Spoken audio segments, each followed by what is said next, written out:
4:51 is the time across the UK. The COVID inquiry has been continuing today, and they've been hearing from the former Health Secretary, Matt Hancock. He's told the inquiry that England was hours of running out of some personal protective equipment, PPE, in the first wave of the pandemic back in 2020. He was quizzed over the government's handling of the pandemic and how it impacted health services in the UK. He denied claims that he wanted to decide who should live and who should die if hospitals became overwhelmed, and said face masks should be worn by hospital patients, visitors and staff immediately in the event of any future pandemic. Joining me live now for some reaction to this is Yanto Evans, who's a trustee for the Long COVID Support Charity. Yanto, thanks for joining us. What did you make of what Matt Hancock had said today? There wasn't too much that he's not said before, but I'm still interested to get your thoughts. Yeah, so from the clips I've seen from today, it seems that he's been in quite bullish mood, and there seems to be a theme that's running throughout this module where you have people in quite high positions and highly paid that rather than reflect on those things that perhaps didn't go so well, that we could apply today, that they seem intent to sort of defend their positions, which is...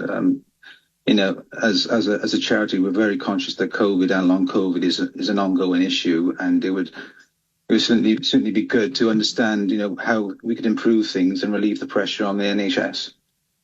He did say ministers did everything that they could to protect the public. Where do you feel more could have been done, if we're just looking back for a moment? Yeah, so...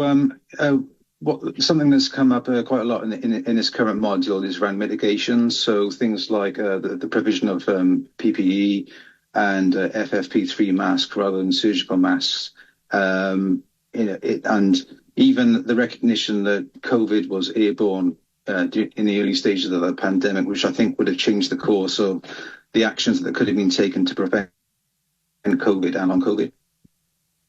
Yanto, we're just having a slight issue with your connection. We will continue for the moment. I mentioned just a moment ago that he was saying that in the future, and in the event of any future pandemic, face masks should be worn immediately by hospital staff. Do you appreciate people in authority now looking forward to make sure that nothing like this ever happens again in the way that it happened?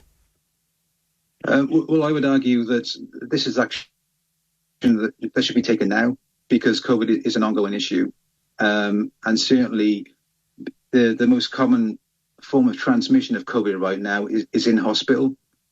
And we're quite struck by some of the data that's coming out at the moment about the levels of COVID in hospitals right now. So we would argue that certainly things like face masks and air filtration should be introduced in hospitals, and certainly the impact on healthcare workers as well. This is something that it needs to be addressed immediately, I would say.